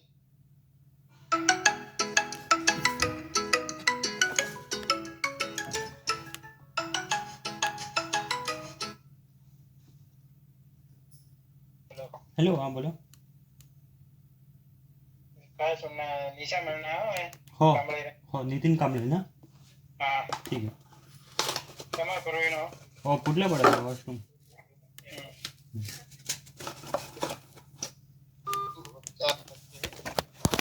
आपने बिना बिना कुछ एडिशन दिए ओनली नियर का करेक्शन दिया है प्लस 0.75, तो ये क्या करेगा कि आपका N6 भी रीड कर लेगा और आपका कंप्यूटर मॉनिटर भी यूज कर लेगा, दोनों चीजें यूज कर लेगा। ठीक है सर। सर आजकल ड्राईनेस की प्रॉब्लम काफी बढ़ गई है, तो सर उसमें कॉन्टैक्ट लेंस क्या कहते हैं कौन सा देना चाहिए, या कोई दे सकते हैं या नहीं दे सकते? नहीं देखिए, ड्राई आई वाले को तो अवॉइड ही करना चाहिए, क्योंकि फिर dry eye contact lens stick हो जाता है, चिपक जाता है कॉर्निया के ऊपर, फिर उसको निकालने में कैपिटल डिफेक्ट हो जाता है, बहुत सारी चीजें रहती है। तो जिसको ड्राई आई ज्यादा है, आपको अच्छा कैसे पहचानेंगे, जो पलक जो चमका रहा है बार बार ब्लिंक कर रहा है, ठीक है, 1 मिनट में जो ब्लिंकिंग रेट है वो 18 टाइम्स रहना चाहिए, 18 बार होना चाहिए पलक चमकाने का, पर इसका एक्सेसिव हो गया है, ये 25 से 30 बार जो है ब्लिंक कर रहा है, तो इसको ड्राई आई है इस पेशेंट को, आप ऐसे एज्यूम कर सकते हैं, ठीक है। 1 मिनट में ये 30 बार कर रहा है, तो इसको कॉन्टैक्ट लेंस नहीं देना है, जो ज्यादा ब्लिंक करता है उसको कॉन्टैक्ट लेंस नहीं देना है, जो कम ब्लिंक कर रहा है उसको कॉन्टैक्ट लेंस दे सकते हैं अपन। ठीक है सर। ये आजकल जो ड्राइनेस जो प्रॉब्लम हो रही है आई आंखों के अंदर, वो किस वजह से हो रही है सर? ये बेसिकली हम जैसे कि कंप्यूटर यूज कर रहे हैं या मोबाइल यूज कर रहे हैं, इसमें क्या रहता है बेसिकली कि पूरा टाइम हम 2-4 घंटे एक ही मोबाइल के ऊपर ही रहते हैं, तो ये ब्लिंकिंग रेट कम होने लग गया है, ठीक है, जैसे कि 18 से कट के 10 बार रह गया है, पर धीरे धीरे यहाँ ड्राई स्पॉट बनने लग गए। पानी जो है ये जो टीयर फिल्म के अंदर ही रहना चाहिए कॉर्निया, पर ये ब्लिंकिंग रेट कम होने की वजह से ड्राई आई स्टार्ट हो गई है। और ये कंप्यूटर मोबाइल जब हम देखते हैं तो ब्लिंकिंग रेट कम होने लग जाती है, क्योंकि पूरा फोकस अपना कंप्यूटर पे रहता है, स्क्रीन के ऊपर रहता है, नॉर्मल ब्लिंकिंग नहीं कर पाता है। हर आदमी चाहता है मैं 1 सेकेंड की भी जो है वो चीजें नहीं छोड़ूं, जैसे कोई पिक्चर आप देख रहे हैं तो उसमें ब्लिंकिंग रेट करने का मन, या कोई गेम खेल रहे हैं आप, अगर आप ब्लिंक करेंगे तो हो सकता है कोई एनिमी आके आपको शूट कर दे, ठीक है, तो कई बार वो ब्लिंकिंग रेट कम हो जाते हैं, उस ब्लिंकिंग रेट कम होने की वजह से ड्राई आई सिंड्रोम स्टार्ट हो गया है। ठीक है सर। ये फिर अगर हम चश्मे के लिए उनको कस्टमर को बोलते हैं तो फिर उसमें लेंस कौन सा बढ़िया रहेगा लगाना, अगर चश्मा पहनाते तो?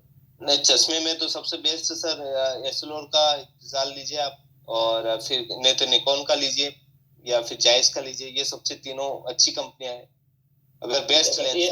हाँ ये सर अपना ड्राईनेस के लिए, हाँ ड्राई आई है। हाँ बाकी देखो ड्राइनेस के लिए तो एक तो या तो पानी ज्यादा पीजिए, एक तो ये है लुब्रिकेटिंग आई ड्रॉप यूज कर सकते हैं, ठीक है, ब्लिंकिंग रेट बढ़ा दीजिए थोड़ा सा, ये ड्राई आई को इग्नोर करते हैं। ऐसे कोई इन्वायरमेंट में मत जाइए जहाँ पे ज्यादा रोशनी हो, ठीक है, धूल मिट्टी वाला इन्वायरमेंट में नहीं जाना है, मोबाइल कम से कम यूज करना है, टीवी कम से कम देखना है, जहाँ पे भी आंखों का काम है उसको कम कर दीजिए, तो ड्राई आई वैसे कम हो जाएगी। बाकी ब्लू कट लेंसेज भी तो लगा सकते हैं ड्राई आईज के लिए। हाँ वो प्रोटेक्शन के हिसाब से तो आपको सब चीजें ऐसे तो नॉर्मली कोई गॉगल लगा लीजिए, वो भी ड्राई आई का प्रोटेक्शन का काम करता है। तो बाकी ये ब्लू कट लेंसेज है या फिर क्रिजाल है, अदर लेंसेज भी आप यूज कर सकते हैं, कोई दिक्कत नहीं। सर क्वेश्चन रिलेटेड टू जी yes sir, question related to यही नियर और डिस्टेंस पावर का जी। उसमें एक्चुअली एक लेडी आई थी, मैं यस सर वो बता रहा हूँ आपको, रियल -2 उनका डिस्टेंस का था और +1.5 एडिशन था। डॉक्टर ने नंबर निकाला तो और हमारे यहाँ चश्मा बना। जब उसका चश्मा बन गया देन शी सेड कि मुझे एकदम पास का क्लियर दिख रहा है और दूर का क्लियर दिख रहा है, बट बीच का मुझे नहीं दिख रहा है। तो समझाया कई बार कि बाइफोकल की वही क्वालिटी होती है कि आपको पास और दूर का ही दिखेगा, इंटरमीडिएट आपको नहीं मिलेगा जी। अगर इसने मुझे पहले बताया होता तो क्या स्टेप्स मैं ले सकता था कि उसमें अभी आपने एक्चुअली एक्सप्लेन किया था, बट इस रियल लाइफ एग्जांपल में क्या स्टेप्स लिए जा सकते थे कि उनका इंटरमीडिएट भी क्लियर हो जाता प्रोग्रेसिव के अलावा? प्रोग्रेसिव के अलावा ओके, तो सर इसमें आप ये कर सकते हैं, उनको इंटरमीडिएट भी विजन ओके चाहिए। उनको मतलब कि झाड़ू पोछे और इन सब में प्रॉब्लम आती है। तो सर हम डिस्टेंस विजन थोड़ा सा अंडर करेक्ट कर देंगे सर। ओके जी, और नियर का जो करेक्शन जैसा है वैसे ही रखिए आप। हाँ, तो ये अगर हम लोग जैसे इक्वलाइज भी कर दोनों पावर को तो लगता है कि वो ठीक हो जाएगा। वो ठीक हो जाएगा, yes sir yes. Okay okay ठीक है सर, नेक्स्ट टाइम ये ध्यान में रखें। Yes sir. सर, एक बात बताइए, जैसे किसी को प्लस 2.50 नंबर आ रहा है और उनको ओनली फॉर कंप्यूटर लैपटॉप के लिए चाहिए, तो क्या पावर देनी पड़ेगी और कैसे सोल्व करना पड़ेगा इसको कि ये पावर आएगी? ये 2.5 आ रहा है किसी पेशेंट को नियर का करेक्शन, तो आप इसको डिवाइड करिए 2 से, ठीक है? तो 2 से आप डिवाइड करेंगे तो कितना नंबर आ जाएगा सर इधर? 1.75 नहीं 1.25 सवा नंबर आ जाएगा सर, है ना? तो ये सवा नंबर जो है इंटरमीडिएट वाला करेक्शन हो गया है, तो इस पेशेंट को 1.5 नंबर दे दीजिए सर, जो कंप्यूटर का यूज करने लग जाएगा और थोड़ा बहुत नियर का भी हो जाएगा, दोनों चीजें आ जाएगी सर। वैसे अच्छा। क्या कहते हैं इंटरमीडिएट का क्या कहते हैं कितने सेंटीमीटर होना चाहिए डिस्टेंस?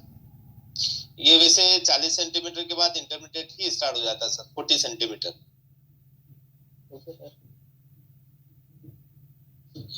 ठीक है, फिर आज की क्लास यहीं फिनिश करते हैं। Thank you very much join करने के लिए।